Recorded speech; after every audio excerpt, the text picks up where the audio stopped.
Hello friends, welcome to the kitchen light.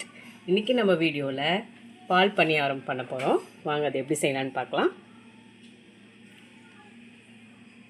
First ஒரு பாத்திரம் எடுத்துக்கலாம். பச்சரிசி வந்து அரை கப் அளவு எடுத்துருக்கேன்.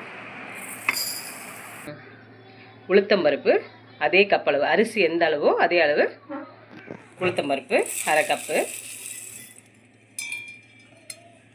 இப்போது நல்லா வாஷ் பண்ணிவிட்டு நல்லா கழுவிட்டு 2-3 வாட்டி நல்லா கழுவிட்டு நம்ம ஊற வச்சுக்கலாம். 3 வாட்டி கழுவி எடுத்துகிட்டு வந்திருக்கேன். இப்போ நம்ம ஊற வச்சுக்கலாம். பசங்க அதுக்கு மேலே தண்ணி நல்லா முழுகிற அளவுக்கு ஊற்றி இப்போ நம்ம மூடி போட்டு வச்சிடலாம். 2 மணி நேரம் ஊறட்டும். இப்போது பால் பணியாரத்துக்கு நம்ம தேங்காய் பால் ரெடி பண்ணிக்கலாம். ஒரு தேங்காவை நான் பொடியாக நறுக்கி வச்சுருக்கேன். இப்போது மிக்சர் ஜாரில் போட்டுடலாம். 4 ஏலக்காய் எடுத்துருக்கேன், அது போட்டுடலாம். இப்போ நம்ம கொஞ்சம் தண்ணி ஊற்றி அரைச்சிட்டு வந்துடலாம். இப்போ அரைச்சிட்டு வந்தாச்சு. நம்ம இதை வடிகட்டி எடுக்கலாம். இப்போ நம்ம வடிகட்டிடலாம் தேங்காய் பாலை.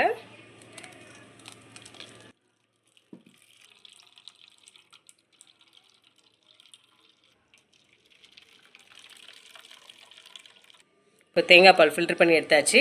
இதே மாதிரி நம்ம மிக்சர் ஜாரில் இன்னொரு வாட்டி போட்டு ஒரு 2 வாட்டி நம்ம தேங்காய் பால் எடுத்து ரெடி பண்ணி வச்சுக்கலாம். தேங்காவை 2-3 வாட்டி அரைச்சி பால் எடுத்து வடிகட்டி எடுத்து வச்சுருக்கேன். இப்போது அரை கப் அளவு சர்க்கரை போட்டுக்கலாம். இப்போது ஒரு பிஞ்ச் அளவு சால்ட்டு போட்டுக்கலாம். இப்போ எல்லாத்தையும் மிக்ஸ் பண்ணிடலாம். சர்க்கரை எல்லாம் நல்லா கரைஞ்சி ரெடி ஆகிடுச்சு. பால் பணியாரத்துக்கு தேங்காய் பால் ரெடி பண்ணி வச்சாச்சு. இப்போ 2 மணி நேரம் ஆயிடுச்சு. நல்லா ஊறி இருக்குது. இப்போது ஜாரில் நம்ம அரைச்சிக்கலாம். இப்போ கொஞ்சம் தண்ணி விட்டு நம்ம நைஸாக அரைச்சி எடுத்துகிட்டு வந்துடலாம். இப்போ அரைச்சிட்டு வந்தாச்சு.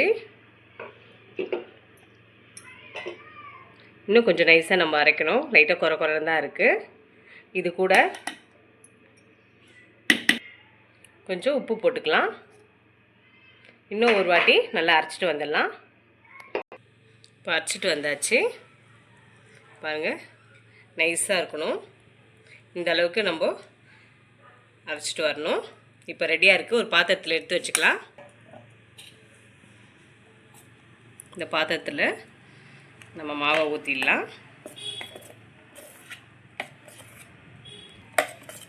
இந்த மாதிரி தான் இருக்கணும் மாவு பதத்தில். கொஞ்சம் ரொம்ப கட்டியாக இருந்தால் தேங்காய் பால் வந்து அந்த பணியாரத்தில் இழுக்காது. அதனால் கொஞ்சம் லிக்விடாக இந்த மாதிரி இருக்கணும். இப்போ எண்ணெய் ஊற்றி வச்சாச்சு, நல்லா காஞ்சிடுச்சு. இப்போ நம்ம பணியாரம் பொரிச்சு எடுக்கலாம். மாவு இப்படி எடுத்துட்டு கொஞ்சம் கொஞ்சமாக இப்படி விடலாம். சின்ன சின்ன உருண்டைங்களா.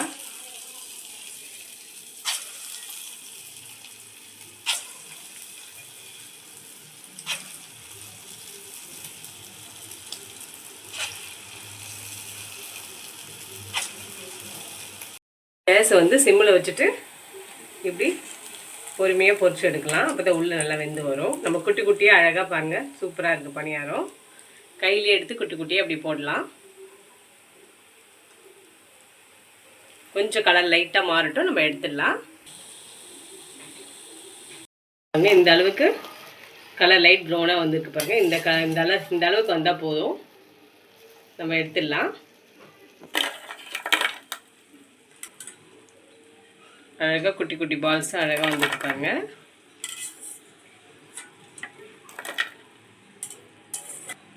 இந்த மாதிரி எல்லாத்தையும் பொரிச்சு எடுத்துகிட்டு நம்ம தேங்காய் பாலில் போட்டுடலாம். நல்லா ஊறட்டும் 10 நிமிஷம். அதாங்க சூப்பராக ரெடி ஆயிடுச்சு பால் பணியாரம்.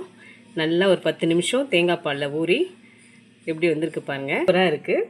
நல்லா பாலில் ஊறி பால் பணியாரம் டேஸ்டியாக இருக்குது. நீங்கள் வீட்டில் ட்ரை பண்ணி பாருங்கள், உங்களுக்கு ரொம்ப பிடிக்கும். ட்ரை பண்ணி பார்த்துட்டு மறக்காமல் கமெண்ட் பண்ணுங்கள், சப்ஸ்கிரைப் பண்ணுங்கள். இவ்வளோ நேரம் நம்ம வீடியோவை பொறுமையாக பார்த்ததுக்கு ரொம்ப ரொம்ப நன்றி. கீப் வாட்சிங், கீப் சப்போர்ட்டிங். தேங்க்யூ.